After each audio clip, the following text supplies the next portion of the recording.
In the end, we are even more high-performance athletes than a tennis player is, because the tennis player, after the game or after a tournament, they have a time where they can go somewhere else. We are on 24 hours, 25 hours, 8 days a week, it feels. I used to think life is an ultra marathon. Whereas in reality, life is sprints of various distances and recharge. Top leaders, meaningful conversation, actionable advice, bulldoze complacency, ignite inspiration, create impact. Produced by Southwestern family of companies. This is the Action Catalyst.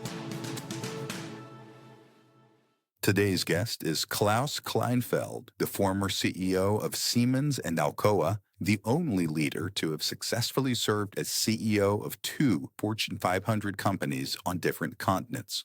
With a nearly 40-year career spanning multiple industries, he has advised U.S. presidents and global leaders across Europe, Asia, and the Middle East, and has recently authored the book, Leading to Thrive. Oh, Nashville, Tennessee. Okay, that's very nice. Where in Germany did you grow up again? Or was it? I was born in Bremen, but I left when I was 18, and my parents were refugees from East Germany. Currently, I'm outside of New York. Well, ich bin ein echter Bonner. Oh, wunderbar, wunderbar. Then let's start with that. So how come you speak German? Both my parents were opera singers, and they're U.S. born in the U.S., but they lived 14 years in Bonn and Cologne. And they performed there at the does Cologne has an opera house? It does, yeah. My dad performed locally at the Cologne Opera House. Bonn had an opera house, still does, and my mom performed there. And then she had an international career after that and performed all over. I love opera. I'm also on the Metropolitan Opera Board, so I just love it. Yeah, lovely, absolutely lovely. And Bonn at the time probably still was the capital of Germany, right? It was, yeah. My dad and mom would sometimes perform in Berlin during that period, and the way they were paid was always interesting, and you always wondered if your pay would make it back across to the other side. What were they paid with? Gold coins? Yeah. Yeah, it's interesting. Yeah, I went to Nuremberg, was my first place of work. Then from Nuremberg, I went to Switzerland, worked there in the pharmaceutical industry, back to Munich. And there I started my career with Siemens, and then Siemens moved me to Erlangen. And then from Erlangen, I was asked to go to New York. Then I was asked to come back to Munich. And then after that, I decided to leave Siemens, and I came back to New York and ran Alcoa. Alcoa's headquarters was in New York, so which most people don't know because the presence was usually in Pittsburgh, When you were a young man, though, did you already envision this path towards administrative leadership of major companies, or were you in it for the details of the science? And yeah, so no, I did not. I did not imagine that. In fact, I enjoyed learning. I've always been curious and wanted to learn more. I enjoyed being in the outdoors, doing stuff. I only later realized I was forced into working when I was 12. Was my first paying job, because my father died. So when I was so little, but I enjoyed it. I enjoyed working in core business. For me, it was making money, but it's also something that I started to really like, making things, doing things, I always enjoyed being with people. And I also enjoyed complicated problems, so in the early days, I would have thought I'd stay in academia and make an academic career, because I saw what some of my friends who studied with me who went into business, what type of jobs they had. And I thought that I wasn't interested in that, And so, 12, I got to spend a minute on this and then we can. Yeah.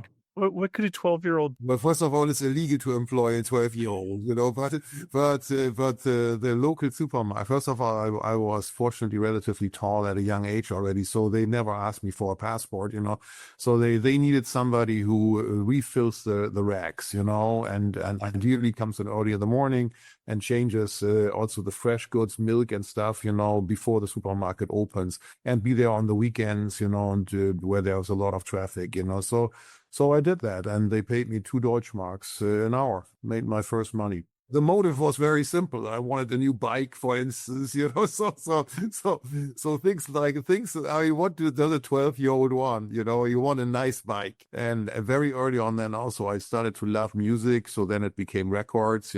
I was very intrigued by this thing that had just gotten started called software. As an individual, there was no way you could have a computer. It didn't exist. Even the thought of it was insane. So I wanted to get my hands on a computer and do programming. And at Göttingen, there were only two locations where I could program. One was with the physics department and the other one with the economics department, and I decided to start with the economics department, and immediately got into software writing, which I enjoyed tremendously. You speak to this a little bit in your book, and maybe this is a good opportunity to take a principle out of the story. Your ability to, or one's ability to untangle a problem. It's a good visual image because they're like knots in business. And the knots are sometimes created because of a communication issue. Sometimes they're created because of a strategy issue. But what was a procedure that you found most helped you untangle the knots in business? Asking questions. I think that I don't think I was shy asking questions, and I even today, and I think friends who have worked with me and even those who are not friends who've worked with me would say Klaus is a hypothesis generating machine, because I always try to verify or falsify and find a course, and I'd like to drill down to the bottom, to really understand how the mechanics work, because that did me also well already in school. When you understand the principle, then you don't have to learn much. You can deduct everything from the principle. And in a way, that helped me a lot, because I also had to be very efficient with my time, because I had to do other things like work, where other people could spend the time doing homework or whatever. I use logic, so that's the one thing that you can't fault, So first of all, I don't think there is such a thing than a wrong question, So you also have to remind people that they should talk to you in non-expert language. Because way too often have I seen that expert language is a way to hide behind. And very often certain terms that have been coined in the expert world describe the phenomenon in a limiting way. I mean, language is a limiting thing. That's one of the reasons why you see there are large differences in languages, like, for instance, the Australian Aborigines, when they describe the different kinds of red, because they live in an environment, if you've ever been in Australia and fly over it, it's red. The same with the Eskimos, they have gazillions of words for snow, whereas we say it's snowing, and it's snow there, yes, So I always believe that you have to be careful in accepting this terminology, because it might actually prevent you from finding the real issue. So I asked them to explain it to me in plain language, and I would continue. If they use terms, I would not be shy to say, can you please explain how you use the term? What does that term mean? Then you get it, And very often people then say, well, Klaus, this is complicated. And because if somebody tells me it's complicated, I mean, first I would say in a very friendly way, yes, please explain, and I have time, because that's the other thing that they would say, it takes too much time, and say, no, I have all the time. I want to understand what is this, why don't you explain it, but very often you see very quickly that they can't explain it. And you find then very often flaws in the logic.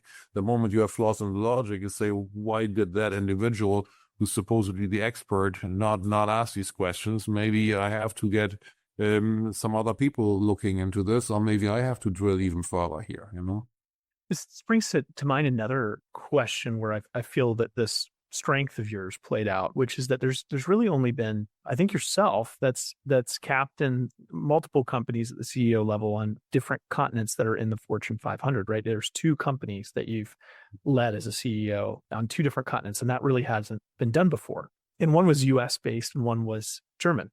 So, I think about the cultural and language differences between two different countries. What did you find from a leadership standpoint as how you had to adapt? Yeah, I think that yes, there are a lot of differences, but the fundamentals are similar, because we all as human beings have some fundamental principles that we live by. How we interpret certain things is different, but the fundamentals is everybody wants respect. And I mean, respect comes to simple things, listening to somebody, asking, their opinion, being thankful when they do something. So these type of behaviors are, I think, unilateral all around the world. You have to learn, what exactly what means, Certainly, the most tricky thing is sign language. I would advise everybody to be very, very cautious on this. Very careful. That can get you into real trouble. If you think that you know the sign language and suddenly realize it means something not so nice to it, their sign world, But those are little things. That you learn. And overall, I think the commonalities, particularly when it comes to leading people, are bigger than the differences. One other principle is that I always try to go as close to the source where the issue originated, because you very often you have filter processes. I mean, the higher you get, the more theoretical filter processes you have. And to really understand what is going on, I mean, I would always go to the source.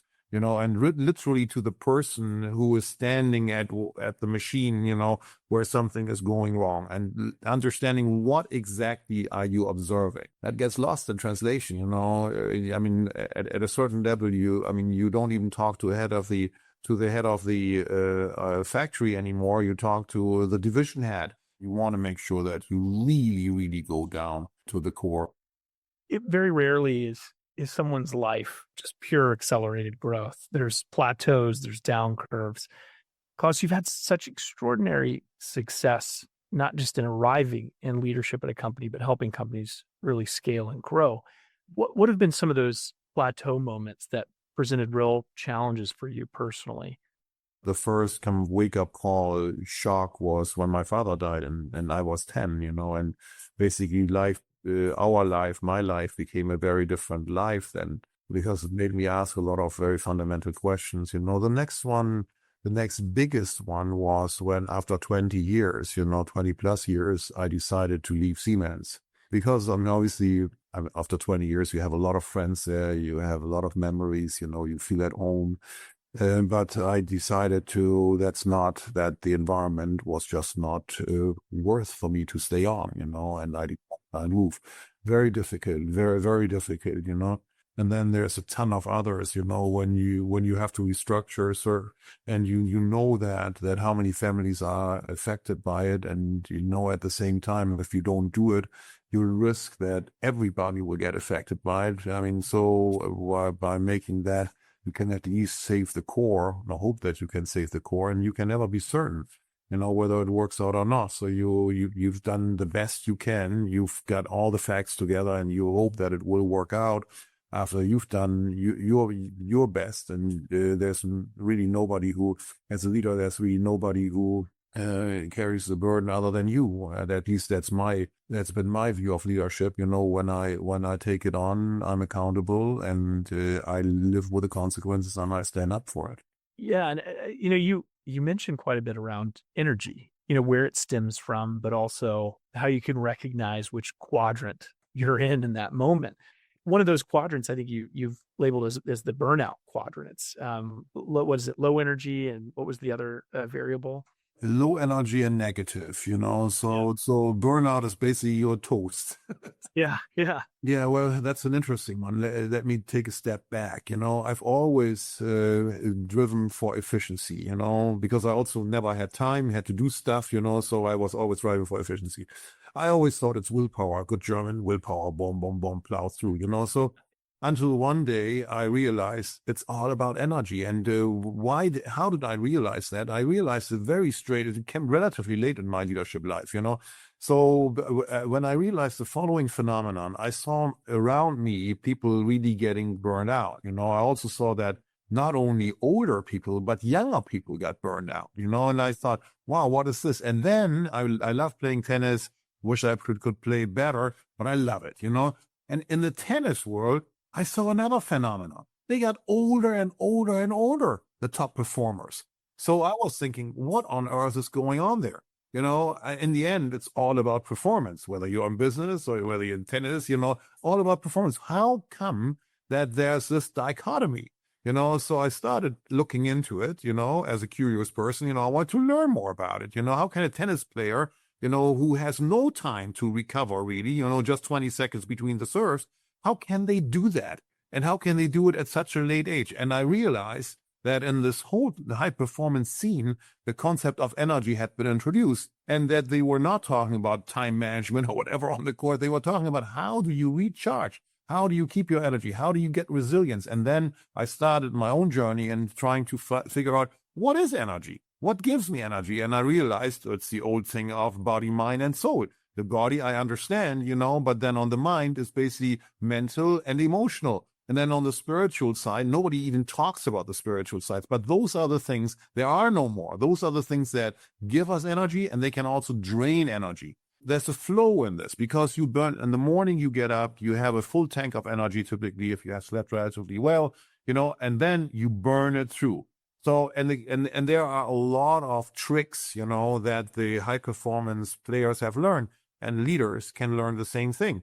Leaders can learn absolutely the same thing. So in the end, we are even more high performance athletes, than a tennis player is, because the tennis player, after the game or after a tournament, they have a time where they can go somewhere else. We are on 24 hours or 25 hours, 8 days a week. It feels almost, So that got me into this. And in regards to the zones, it's relatively simple. You want to be in performance zone. Performance zone is where you have high energy, positive. But then life happens, So what do? Panic, So you immediately go into what I call survival zone, by high energy, but negative, So what do you do now? What do you do now? You have to find a mechanism how you quickly get back into performance zone. The first thing when you go into survival zone, it's very good. And the human body is made for this because it's the flight or fight response. We get adrenaline. Our focus goes like this. We get superpowers. The only thing is that the superpower lasts for an hour, for 2 hours maximum, and then you drop into burnout zone. So you have to very quickly get back into performance zone. And what's the trick of this? There's a ton of tricks. Mental training, figuring out the situation, but you have to be aware of it. You get back into it. So life is not, I thought life is an ultra marathon. Whereas in reality, life is sprints of various distances and recharge. Sprints and recharge. Then recharge time and the sprint time is not equal time. It can be much, much less time. Today, there is a really simple way how you can figure it out for yourself, So I mean, many of us have some type of tracker, so, and this tracker shows me my heart rate. The heart rate for me is a super good indicator of whether you're stressed or not, one. The second one is breathing. If your breathing gets very shallow, very fast, then something is going on emotionally with you. The third one is vision. If your vision becomes a tunnel vision, where you only see one thing, then something is going on that is not healthy over a longer period of time, So there are things that you can learn how to observe yourself. And I would think that it's very easy to learn, I don't even have to look at the watch, and I know roughly exactly where my heart rate is, So because somehow you know your body, how the body feels, when the heart rate is outside of the zone that you want it to be in. It also requires a certain will to change. Certain will to first be confronted with the realities, which unfortunately very often, we kind of know that something is not right, but in the end, we really don't want to hear it because it inflicts stress on us, But at the same time, then if you are not brutally honest with yourself, how often have you seen that people have certain strange habits, That feedback loop, I've interviewed numbers of executives and leaders, and it's kind of a common feedback when you arrive at a higher level of leadership is that the honesty from your team can diminish because there's less of an incentive directly to the person to be directly honest with their superior, right?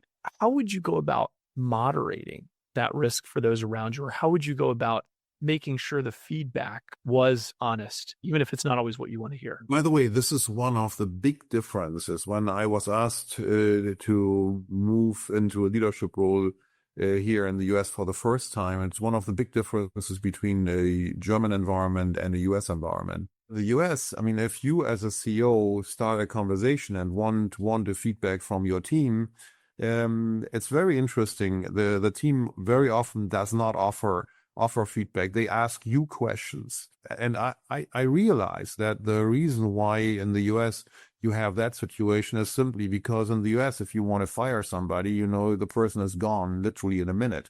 And whereas in Europe and in Germany particularly, you can't fire the person, go through a process, because otherwise they sue you, and then talk with the unions and blah, blah, blah, blah, blah. And so in a way, the perceived job security is in this case is a positive enforcer of they are not afraid of giving you feedback, even if the feedback is against what they think you want to hear. Whereas here there's more an inclination to please the boss. So it requires a little bit more of an effort, and I would always do it in a one-on-one and say, may I ask you to give me feedback, and learn the rule of feedback. And the rule of feedback is you do not respond to what the person says. Your response is simply thank you for the feedback, and that's it. If you draw a 2x2, you basically you say, what do you know about yourself and what do you not know about yourself? And you have the second one, what do others know about you and what do others not know about you? And the interesting thing, there is an element there of something that others know about you that you don't know. So what you do with feedback, you open that window. And very often it's these things that you don't even realize. You've adopted some practices, you've adopted some language, you've adopted some diets, that or dress, so that people interpret it in a certain way, which was not your intention. And that's why it's so important for learning. Just look at the Navy SEALs. I mean, after a mission was done, they would criticize what didn't go well, and then they separate the feedback from the person. They don't say, you are an idiot, you didn't do. They will say, this went wrong. It's clear whose accountability it is, but it's a neutral description of how can we get to better performance. So brutal, honest feedback cultures are the fastest learning organizations. As long as it comes with an understanding, this is not about you, this is about performance. Yeah, so many good things here. Accountability seems to be invited by top performers. So for an executive that might be listening, where they find there's sometimes accountability gaps for themselves, right? How would you advise them to seek accountability for themselves? Yeah, I think in general, I believe, as we just talked about feedback, I mean, even in large organizations, I would highly recommend that. And you can run this multiple times a year. It costs you nothing if you want to have it as a real finger on the pulse, particularly if you're going through transition phases, if you have made an acquisition, or you have a major transformation going through, So I would highly recommend that. On a personal level, I think very often people also don't understand why this is so important. And it comes down to what makes a great team. How will you be able to make a great team? And accountability is one of those 5 things that are essential. If you want a high performance team, they are essential. And it starts with trust. That's the core. You have to have trust among your core team. Secondly, we talked about this, what I call conflict. You have to be willing to live with conflict. By conflict here means also very critical feedback, so which many people interpret that as conflict, but people have to have a capability of that. Commitment is a big thing, and then accountability, if something goes wrong and you are committed and it was your work stream, you basically say, hey, look, I mean, I did not do well in that moment. I will correct that. And the last one is basically the results. And that's also interesting me, something that very often is not clear. You would not believe how often I see when I ask, I'm mentor CEOs, and when I ask CEOs who complain about that their team is not doing what they think they're doing, and ask them, explain to me, what exactly do you want from them, And interestingly, then they go into a rant. It has to be crystal clear. What does winning look like? The moment you know what winning looks like, and you can align the team around, that's what winning looks like. Wow. Such a simple question to remember to ask your team members to test. By the way, we didn't talk about purpose on the energy side. I missed that. Purpose is this thing on the energy. It's a very interesting thing, because purpose does to energy what a laser does to light. It basically focuses the energy around one point. And as you see, light is diffuse, it's very nice. The moment it becomes a laser, it can cut through large walls. It can do anything. And that's what purpose does to energy. The moment you know what you want to achieve, what mission you want to do, all of your energy goes to this one point. Visioning is a great exercise. And in my book, I have a long chapter on purpose, because a simple concept, yet a complicated concept. It's a concept that the mankind has struggled with as long as we exist.